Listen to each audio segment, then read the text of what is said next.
প্রচারের শেষ লগ্নে এসে মানিকচক বিধানসভায় শক্তি প্রদর্শন করল বামেরা। মালদহের মানিকচক বিধানসভা কেন্দ্রের বামফ্রন্ট মনোনীত সিপিআইএম প্রার্থী দেবজ্যোতি সিনহার সমর্থনের সুবিশাল মিছিলের আয়োজন হলো। মিছিলে অংশগ্রহণ করল মুখোশ শিল্পী থেকে শুরু করে আদিবাসী নৃত্যশিল্পীরা। মানিকচকের মথুরাপুরের বিভিন্ন পথ পরিক্রমা করল এই মিছিল। কয়েক হাজার দলীয় কর্মী সমর্থকদের সাথে নিয়ে মিছিল অংশগ্রহণ করেন প্রার্থী দেবজ্যোতি সিনহা। সকলের কাছে ভোট দেওয়ার আবেদন রেখে মিছিল পরিক্রমা করে। তবে তীব্র যানজটের কারণে অনেকটাই বেকায়দায় পড়তে হয় মিছিল মাঝরাস্তায় বাম নেতা কর্মীদের। বিভিন্ন পথ পরিক্রমা করে মানুষের কাছে ভোট প্রার্থনা করেন প্রার্থী। আর এরপর সংবাদ মাধ্যমের মুখোমুখি হয়ে অন্যান্য প্রার্থীদের বিরুদ্ধে তীব্র কটাক্ষের সুর চড়ালেন প্রার্থী দেবজ্যোতি সিনহা। তিনি বলেন, লাল ঝান্ডার ঝড় শুরু হয়েছে, তাতে বিজেপি তৃণমূল উড়ে যাবে। আগামী 4 তারিখে ফলাফলের মানিকচকে এবার লাল সূর্য উদিত হবে। তবে এই মিছিলকে বেকায়দায় ফেলতে কোনো রকম ট্রাফিক পুলিশ বা সিভিক ভলেন্টিয়ার না থাকায় একটা চক্রান্তের চেষ্টা হয়েছে। তাই আমরা ট্রাফিকের কাজ করে মানুষকে সহযোগিতা করে মিছিলটা সম্পূর্ণ করেছি। এরপর তৃণমূল ও বিজেপি প্রার্থীকে একহাত নেন সিপিএম প্রার্থী দেবজ্যোতি সিনহা।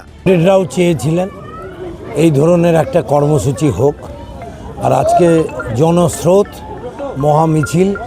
বহুদিন পর মথুরাপুরের মানুষ এবং গোটা ব্লক, গোটা জেলা, রাজ্যের মানুষ দেখলেন যে মানিকচকে এরকম লাল ঝান্ডার মিছিল স্রোত হইল।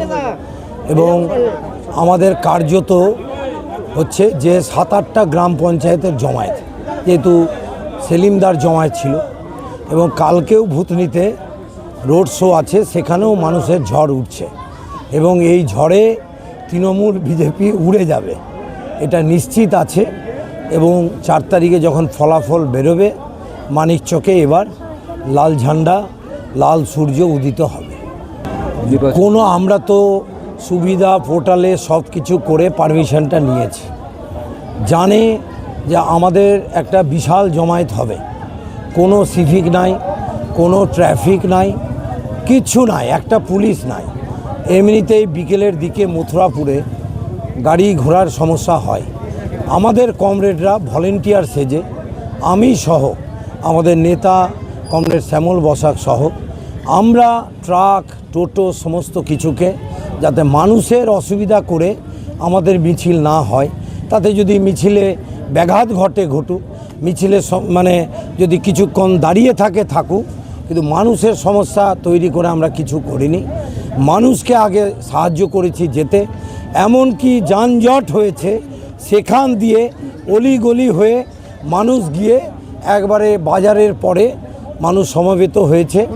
এবং প্রায় 6-7 হাজার মানুষ এই যে জমায়েত হয়েছে, কোনো ট্রাফিক ছিল না, কোনো পুলিশের কন্ট্রোল ছিল না, আমাদেরকেই কন্ট্রোল করতে হয়েছে। কেন মানুষ জানে যে সিপিআইএম সব পারে। তা আমরা আজকে যেমন প্রশাসনের কন্ট্রোলও করলাম, ট্রাফিকেরও কাজ করলাম, মানুষকেও সাহায্য করলাম, এবং হচ্ছে যে মিছিলটাও সংগঠিত করলাম, যাতে আমাদের প্রার্থীর সমর্থনে যে মিছিল, সে মিছিল যাতে সুসংগঠিতভাবে হয়, সেটা আমরা করলাম।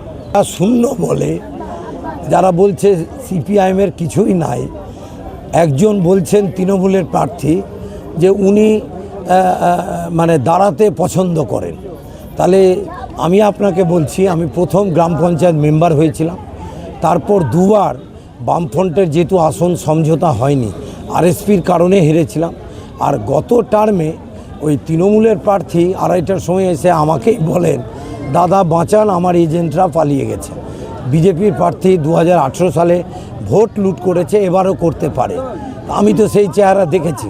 আর বিজেপির প্রার্থী তিনি গ্রামেই যেভাবে উৎসবে মানুষ ওনাকে বিক্ষোভ দেখাচ্ছে, তাতে কার জামানত যাবে সেটা 4 তারিখে বোঝা যাবে।